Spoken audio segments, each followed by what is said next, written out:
Incroyablement, c'est comme Dieu a dit, pourquoi pas? Pourquoi pas? Aujourd'hui, si tu n'as pas écouté le début de l'histoire de Peter, je t'invite à la découvrir. C'est dans la vidéo de la semaine dernière. Tu découvriras en écoutant cette première vidéo comment Peter DeWitt, depuis le Canada, la Thaïlande, est arrivé jusqu'en Allemagne. Il avait un désir qu'il n'osa même pas formuler, un rêve apparemment impossible à ses yeux. Tu sauras comment Dieu l'a conduit en France et a transformé sa manière de servir. Dans cette deuxième vidéo, Peter nous raconte son épisode à Paris, comment son regard a changé, comment il est passé d'un ministère centré sur les besoins de l'Église vers un ministère centré sur les besoins des migrants et les rejetés de la société. Une histoire forte, vraie, profonde, qui peut t'aider, toi aussi, à discerner où Dieu te veut. Écoute-le. On est allé en Allemagne. J'ai demandé à Dieu, est-ce que c'est possible pour moi de changer champ missionnaire? Je veux vivre l'Europe, je veux vivre ici, je veux vivre la France. Incroyablement, c'est comme Dieu a dit, pourquoi pas? Pourquoi pas? Quand j'ai demandé à mon épouse, est-ce qu'elle voulait déménager cette fois-ci sans hésitation? Oui, on y va. On y va. Quand on est venu en France, c'était déjà une leçon pour nous de servir. On est venu pour servir. Et quand on sert, il n'y a pas grand monde qui dit merci. Et quand on est venu ici, j'ai pensé qu'on va travailler avec l'Église. Et j'ai dit non.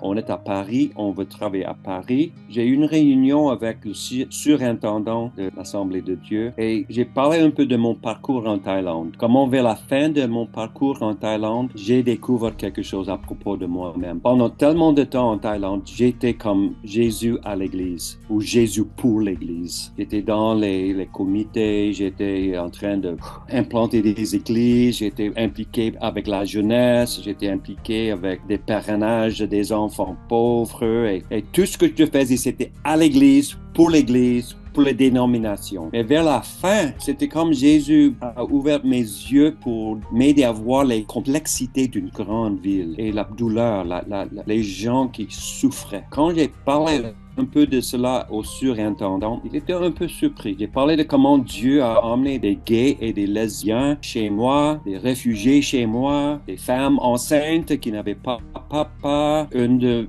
mes leaders était anciennement prostituée.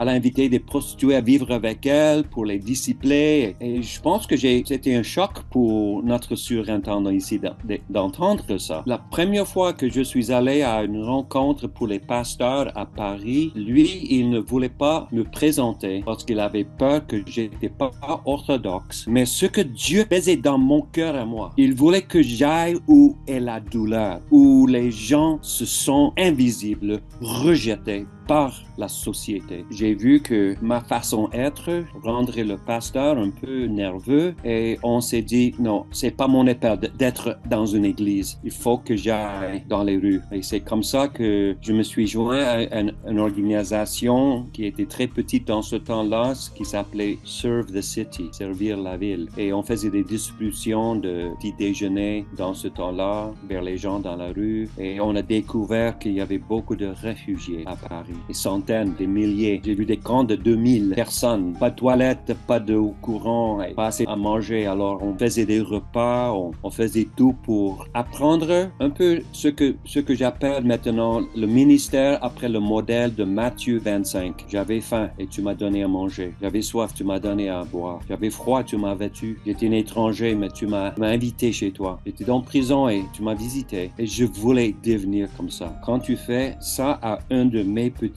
un de ces petits, c'est comme tu fais à moi, Jésus a dit. C'est la solidarité, c'est pas juste la charité. La charité, c'est voilà et au revoir. Peut-être on se verra encore, mais j'en doute fortement. Mais la solidarité, c'est vraiment marcher main dans la main avec les gens dans la douleur, avec les gens rejetés. Et ce n'est pas de donner la dignité à eux, mais d'affermir la dignité qu'ils ont comme enfants de Dieu, créés par Dieu. Le ADN de Dieu reste en eux. Et c'était vraiment un grand changement dans nos cœurs. Et des leçons qu'on est toujours en train d'apprendre. Je me souviens, j'ai rencontré un jeune homme qui n'avait pas de bras. Il y avait juste une petite chose ici où il pouvait garder des choses et l'autre bras était parti. Et il dit, je veux manger. Et je me suis dit, ben ok, j'ai des sardines. Et j'avais une boîte de sardines et je lui ai donné. Mais il dit, non, je veux manger maintenant. Mais il n'a pas de main.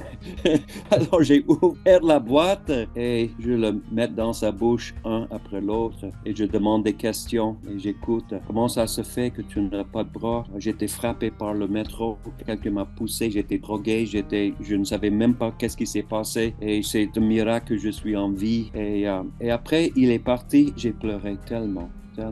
Et les mots de Jésus, quand tu fais à un de ces petits, c'est comme tu fais. Et je me suis rendu compte que j'ai donné des sardines à Jésus ce matin-là. Et j'ai pas besoin d'une couronne. Ma vie n'est pas pour une couronne, ma vie est pour rendre gloire à Dieu. Tellement que j'ai prêché avec la bouche, Michel. À Thaïlande, j'étais une bouche pour Jésus. Mais en France, je ne voulais pas être une bouche pour Jésus. Je voulais être les mains de Jésus. Je voulais être les pieds de Jésus. J'étais une tête qui parle. Mais on marche dans le monde, la Bible dit, comme Jésus. Marchez dans le monde. Walk like the Lord in this world. Et c'est ça c'est devenu notre but ici. Et on a invité des gens chez nous, on a eu des réfugiés chez nous. Quelques-uns n'ont jamais fêté un anniversaire. On a fait des anniversaires avec eux. On a dansé dans notre salle d'accueil. On a fait la nourriture qu'ils aiment. Et on a bâti des rapports. Moi, être missionnaire, c'est le plus grand appel. Et c'était vraiment un privilège pour moi. C'est pas la vie la plus facile. On doit apprendre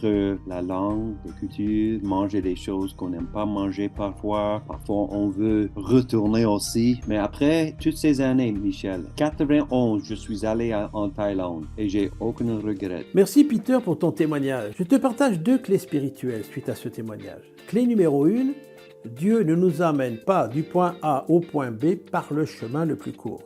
Il nous forme, il nous façonne, il nous fait bouger. Presque toujours, il aime nous surprendre. Il est possible que tes rêves semblent trop grands, trop loin, pas pour toi. Et Dieu peut te dire, et pourquoi pas? Pourquoi pas toi? Cela me fait penser à Gédéon, qui n'osait pas croire que c'était lui, le libérateur d'Israël face à Madian. Et pourtant Dieu lui dit, pourquoi pas? Quand Dieu appelle Gédéon, il se voit trop petit, trop faible. Gédéon se voit trop insignifiant pour libérer qui que ce soit. Mais Dieu lui dit, l'Éternel est avec toi, vaillant héros. En fait, Dieu lui dit, tu es mon choix. Gédéon ne croit pas que c'est lui, mais Dieu voit déjà ce qu'il peut devenir, comme il voit en toi ce que tu peux devenir dans son plan. Il lui montre que l'appel ne repose pas sur ses capacités, mais sur ce que Dieu a décidé. Alors, pourquoi pas toi? Clé numéro 2. Il arrive que Dieu nous donne une permission qu'on n'osait même pas demander. Peter n'osait même pas rêver de servir un jour en Europe. Est-ce que, Seigneur, je pourrais te servir en France? Un désir trop fragile pour y croire, un désir trop beau pour être vrai. Et dans une chambre d'hôpital en Allemagne, Dieu vient déposer cette réponse surprenante. Et pourquoi pas? 2 mots simples, mais qui ont changé sa vie. Car parfois, Dieu nous donne une permission qu'on n'osait même pas demander. Il ouvre une porte qu'on n'osait même plus espérer. Cela peut être une parole pour toi, aujourd'hui. Quand Dieu dit « pourquoi pas toi ?» Il ne nous pousse pas dans le vide. Il nous ouvre une porte que nous ne voyons pas encore. Un changement de lieu, de profession, un changement de manière de servir, comme Peter l'a vécu en arrivant à Paris. C'est pour Dieu sa manière de te dire « laisse-moi te surprendre. J'ai encore quelque chose à te faire découvrir. Avance un pas après l'autre. » Pourquoi pas toi? Pourquoi pas maintenant? Pourquoi pas ici? Et il faut donc oser croire que c'est possible. Ton défi pour cette semaine? Je t'invite à faire un geste simple et significatif, mais qui peut changer une vie. Demande au Seigneur, « Seigneur, montre-moi une personne à bénir.